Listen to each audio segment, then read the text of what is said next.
Macron, démission! Macron, démission! Macron, démission! Macron, démission! Macron, démission! Ah bah non, c'est moi! Ça fait depuis avant sa première élection en 2017 que je dis que Macron président, c'est pas une bonne idée, et je crois qu'aujourd'hui tout le monde doit pouvoir à peu près s'accorder pour dire que, en effet, c'est pas une bonne idée, à part peut-être ses derniers soutiens. Je vois pas sur les côtés, je vais tout droit! Je vois pas sur les côtés, je vais tout droit! Mais pour moi, le plus important, c'est pas forcément sa démission. Ouais, parce que finalement, la démission, c'est un peu une fuite, et moi, je veux pas qu'on le laisse s'enfuir, non, je veux qu'il soit jugé pour ce qu'il a fait, ce qu'il a pas fait, ses trahisons, et même son bilan. Ah, là d'accord! Que devenir président, ça soit risqué, qu'on puisse pas prendre ça à la légère avec l'impunité qui va avec. Que je me retrouve comme Sarkozy sous le coup de la loi en vacances aux Seychelles? Oh non, enfer et fellation! Ouais, mais bon, là, le sujet, c'est Macron démission. Donc, c'est pas le sujet, enfin si, le sujet, c'est Macron démission.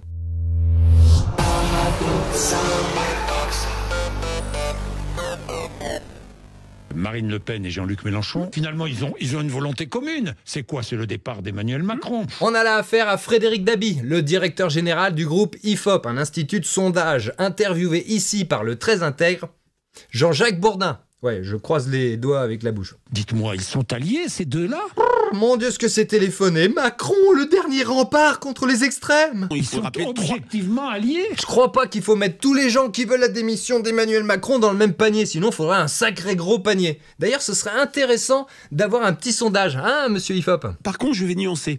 Là où ils sont en décalage avec ce que nous disent les Français. Ah bah il a dû faire un sondage pour le savoir. Ces gens-là, ils font des sondages surtout. D'une part, l'IFOP a refusé de poser des questions sur la démission d'Emmanuel Macron. Attends, mais pourquoi? Ils font des sondages sur n'importe quoi, genre... les Français sont-ils propres? 76% font une toilette complète par jour, quand même. Et là, sur notre volonté de voir notre président dégagé, non, y a rien. Vous avez refusé? Non, je sais pas. Oui, c'est pas un institut de sondage de poser ce type de questions qui pourraient être exploitées dans le champ politique. Ok, sondage IFOP 2014. 62% des Français veulent la démission de François Hollande. C'est pas plutôt refuser de faire un sondage quand la réponse va pas convenir au sondeur qui influence la politique? Spontanément, il y a quasiment aucun Français qui appelle à son départ de l'Élysée. Ah là, je reconnais bien le mec qui nuance. Par contre, je vais nuancer. Quasiment aucun Français. Et tout ça sans faire de sondage. Le mec a l'habitude, ça se voit. D'ailleurs, qu'est-ce qu'ils veulent les Français? Les Français restent sur un agenda 2027.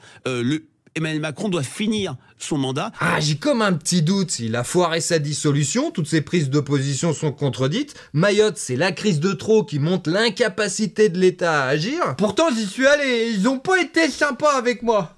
Oh là non, c'est pour ça que je leur ai envoyé Bayrou pour leur montrer que je m'en tape, et Borne pour qu'elle leur vapote son indifférence au visage. Internationalement, on se fout de sa gueule, les agriculteurs sont aux portes de Paris, et il a été obligé de choisir comme Premier ministre Bayrou.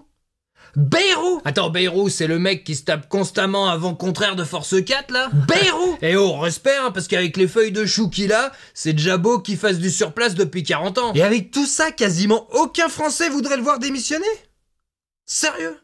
Ah, quand même, j'aimerais bien voir un sondage, mais vraiment juste pour être sûr. Et ça tombe bien, parce que le jour même, un autre institut de sondage l'a sorti. 61% des personnes interrogées, Serge Raffi, se disent favorables à la démission d'Emmanuel Macron. 61%. 61%? Ah, quand même. Par contre, je vais nuancer. Quasiment aucun Français, ça permet de nuancer aussi. Et donc le mec qui dirige un institut de sondage, dont on soupçonne légèrement déjà de manipuler les opinions, vient balancer à l'antenne de la propagande mensongère, histoire qu'on soit sûr de ces collusions de pu analo-politico-médiatiques. Quand 86% des Français estiment qu'Emmanuel Macron sera contraint de nommer un autre Premier ministre en 2025. C'est bien mon Bérou, t'as la France derrière toi comme jamais, hein. 14% croient en toi, c'est énorme, ils sont un paquet. Par contre, ils doivent rien voir, faut rabattre les portugaises là. 86 km/h de vent contraire dans les paraboles, ah bah la girouette elle a pas fini de tourner, hein. 61% pour la démission, c'est à peu près comme pour Hollande à l'époque. Je sais pas si c'est bon signe ou mauvais signe pour Macron. Être au niveau d'Hollande. Après, le point commun, c'est qu'il y avait aussi Valls et Macron dans le gouvernement Hollande d'il y a 10 ans. Je soupçonne Hollande de se servir de son air de bisounours bonnet pour nous faire oublier ses parts de responsabilité. À 61%, finalement, je trouve ça presque peu, ouais. Parce qu'il y a quand même 76% des Français qui pensent que Macron est un mauvais président. 76%, comme les gens qui se lavent une fois par jour. Coïncidence? Peut-être que les 24% qui sont complètement aveugles face à Macron, ils ont aussi pas d'odorat. Les 15% qui restent, ceux qui pensent que Macron, il est pas bon, mais bon, qui veulent quand même pas sa démission. Je pense que c'est des gens qui ont peur d'une plus grande instabilité du pays sans président. Ce qui s'explique par cet autre sondage qui dit que 59% des Français pensent que l'instabilité du pays vient du président Macron. Il y a un petit 18% qui voit bien qu'il est nul, mais que peut-être c'est pas toute sa faute. Bah à ton avis, si je m'allie constamment avec les plus nazes, eh ben c'est bien pour partager un minimum les responsabilités. Ah, et c'est vraiment con pour lui que la majorité des gens soient pas dupes, hein. Parce que moi je pense que Macron, il mise tout sur l'instabilité politique du pays, hein. Petite théorie. Même si à mes yeux il fait de la merde depuis le début, ça se voit que ces derniers temps il fait vraiment de plus en plus n'importe quoi, en mode perdu pour perdu. La preuve, il a choisi Bayrou, le vide politique par excellence, hein. Même ses amis ils arrivent pas à dire du bien de lui. Ouh là, je pense qu'il a les esgourdes qui sifflent, hein. Les étagères à mégots elles bourdonnent. Darmanin, Aurore Berger, Valls, Montchalin, Borne, mais c'est clair que ça essaye vraiment de faire couler le pays le plus vite possible et de faire sauter le gouvernement. Et ça autant de fois qu'il le faudra pour laisser le pays dans la merde monumentale que ces dernières années ont dessiné. Et c'est con parce que j'ai pas pu recaser tout mon quintet plus dans l'ordre, non. Bah ouais, Bruno et sa dyscalculie, ils sont à l'étranger. S'il y a pas l'influenceuse, elle pouvait pas non plus. Et puis Dupond-Moretti, il a un one-man show maintenant. On peut plus compter sur les copains. Et à ce moment-là, magie, Macron démissionne et se dédouane de tout. Allez, oust, en faisant reposer le chaos du moment sur l'instabilité politique de ces derniers mois. C'était vraiment pas sympa, dû à l'absence de gouvernement pérenne. À cause de qui ?